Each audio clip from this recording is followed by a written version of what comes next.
Fear became the new rhythm of their performance. Every beat of the drum was a desperate prayer, every note from Noura's throat a plea for survival. They played on, hour after agonizing hour, until the moon hung low in the sky, and the scent of jasmine turned to the suffocating smell of decay. At 3 a.m., as if on a signal, the lights flickered and died. A chilling silence descended, broken only by the sound of their own frantic breathing. Noura, her hands trembling on her oud, whispered to her band, "Now, run." They stumbled out of the mansion, abandoning their instruments, their lives. They didn't stop until the sand was a burning blur behind them and the sun began to paint the sky in colors of a new, horrifying dawn. The next morning, they returned, seeking their forgotten instruments. The grand mansion was gone. In its place stood a dilapidated ruin, an abandoned husk swallowed by the desert. There were no fresh footprints, no signs of a party, only the wind whistling through hollow windows. It was then that they understood. They hadn't played for a wedding of mortals. They had performed for the Jinn, the unseen beings of the desert, and they had barely escaped with their lives. Noura never sang for a wedding again. The sweet melody of folk music was forever tainted by the memory of a night when music was a shield against a horrifying truth. Her voice, once a source of joy, now carried the heavy weight of sorrow and a chilling secret that no one would ever truly believe.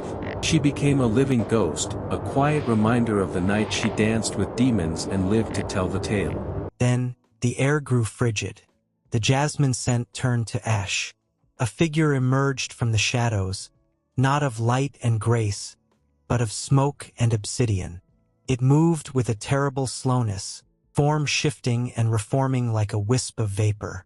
The other dancers screamed and scattered, their exorcism forgotten in the face of this new terror. The Jinn of the mountains was here.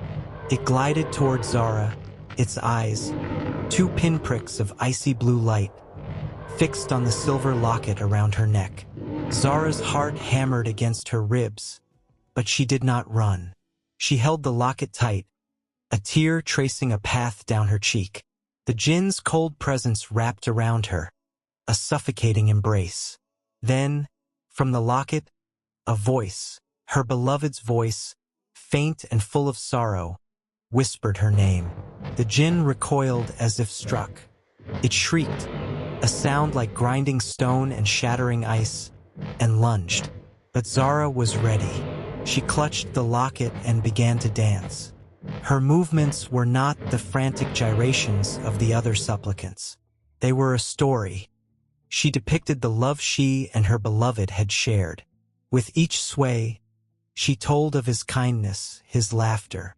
The drumbeats, sensing her purpose, grew louder, more frantic, echoing her passion and her pain. The Jinn, unable to resist the power of her story, was drawn into the dance. Its smoky form writhed and twisted, not in power, but in torment. The icy blue lights of its eyes flickered as Zara danced for two souls, hers and his.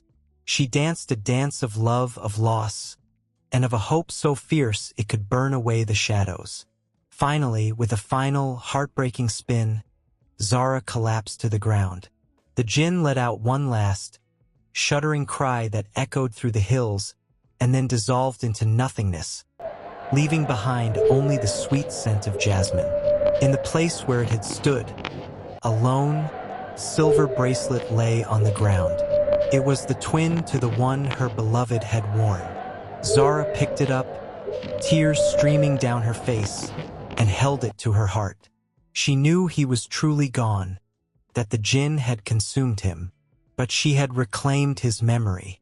She had danced with a demon and won, not with power or magic, but with a love that transcended even death. And so, the tale is told that every year, among the dancers at Gaji Shah shrine, one can still see the spirit of a heartbroken woman, a silver bracelet on her wrist, dancing not for herself, but for a memory, a love, and a beautiful, terrible truth.